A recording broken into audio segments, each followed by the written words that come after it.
চিংড়ি মাছ পছন্দ করে না এমন মানুষ কিন্তু খুঁজে পাওয়া যায়, সেটা ছোট হোক কিংবা বড়। চিংড়ি মাছ তো অনেকেই অনেকভাবে খেয়েছেন, তবে একবার এইভাবে খেয়ে দেখুন, সবাই আঙুল চেটে পুটে খাবে আর আপনার প্রশংসায় পঞ্চমুখ করবে। সো হ্যালো এভরিওয়ান এন্ড আসসালামু আলাইকুম। নতুন একটা রেসিপিতে আবারও সবাইকে স্বাগত। আজকের ভিডিওটা কিন্তু অনেক ইন্টারেস্টিং এবং কোনো প্রকার মশলা ছাড়া কিভাবে সব থেকে সেরা উপায় চিংড়ি মাছ রান্না করবেন সেটাই আজকে শেয়ার করতে যাচ্ছি। এখানে আমি চিংড়ি মাছগুলোকে ভালো করে কেটে ধুয়ে নিয়েছি, আর এগুলো হচ্ছে খালের একদম অরিজিনাল চিংড়ি মাছ। প্রথমে আমি এখানে কিছু পেঁয়াজ কুচি ব্যবহার করেছি। অবশ্যই চিংড়ি মাছের চেষ্টা করবেন বেশি করে পেঁয়াজ কুচি ব্যবহার করার, কারণ চিংড়ি মাছের যত পেঁয়াজ কুচি দিবে ততই কিন্তু এর স্বাদ বেড়ে যায়। এরপরে দিয়ে দিচ্ছি 2 চা চামচের মতো মরিচের গুঁড়া এবং 1 চা চামচ হলুদের গুঁড়া এবং স্বাদ মতন লবণ। এখানে মরিচের পরিমাণ যে যেরকম ঝাল পছন্দ করেন সেরকম বাড়িয়ে কমিয়ে নেবেন। এরপরে সব উপকরণগুলো আমি ভালো করে মাখিয়ে নিচ্ছি। অবশ্যই কিন্তু এই পর্যায়ে মশলাগুলো ভালো করে মাখিয়ে নিতে হবে, যেন চিংড়ি মাছের মধ্যে মশলাগুলো খুব সুন্দরভাবে ঢুকে যায়। সব মশলাগুলো আবার ভালো করে মাখিয়ে নেওয়া হলে 30 মিনিটের মতো এটা আমি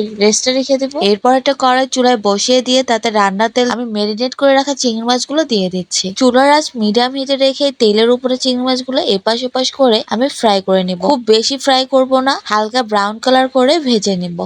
চিংড়ি মাছগুলো ফ্রাই করার সময় অবশ্যই খেয়াল রাখতে হবে চিংড়ি মাছের মশলাগুলো যেন পুড়ে না যায়। যখন এক পাশ ফ্রাই হয়ে যাচ্ছে ঠিক তখন অন্য পাশ উল্টিয়ে দিচ্ছি। চিংড়ি মাছে আর কোনো ধরনের কোনো বাড়তি মশলা আমি ব্যবহার করব না। আপনারা চাইলে আদার পেস্ট বা জিরার পেস্ট ব্যবহার করতে পারেন, তবে আমার কাছে এরকমই বেশি ভালো লাগে। আরেকটা বিষয় হচ্ছে, অনেকে আছেন যারা রসুন ব্যবহার করেন, তাদেরকে বলবো রসুন ব্যবহার করলে চিংড়ি মাছ থেকে একটা অন্যরকম ফ্লেভার আসে। আমার কাছে মনে হয় রসুন ব্যবহার করলে চিংড়ি মাছের যে আসল যেটা টেস্ট থাকে সেটা নষ্ট হয়ে যায়। চিংড়ি মাছটা যখন আমার খুব সুন্দরভাবে ফ্রাই হয়ে যাবে ঠিক তখন আমি এখানে পানি দিয়ে দিচ্ছি, আর পানির পরিমাণটা আমি এখানে অল্প দিব, যেহেতু ফ্রাই করার কারণে চিংড়ি মাছ অলরেডি 70% রান্না হয়ে গিয়েছে। এ পর্যায়ে আমি চুলার আঁচটা একদম বাড়িয়ে দিব, আর যেহেতু আমার আগে থেকে 70% কুক হয়ে গিয়েছে। কেমন লেগেছে আজকের এই সহজ সরল রেসিপিটা অবশ্যই কমেন্ট করে জানাবেন। আর এইরকম সহজ ও ঝটপট রেসিপি পেতে পেজ এবং চ্যানেল ফলো করতে ভুলবেন না। চিংড়ি মাছ থেকে পুরো পানিটা আমি শুকিয়ে নিয়েছি, অলমোস্ট রান্নাটা আমাদের ডান হয়ে গিয়েছে। আজকের ভিডিও এতটুকুই। আবারও সবাইকে ধন্যবাদ জানিয়ে আজকের মতো বিদায় নিচ্ছি। সবাইকে আল্লাহ হাফেজ।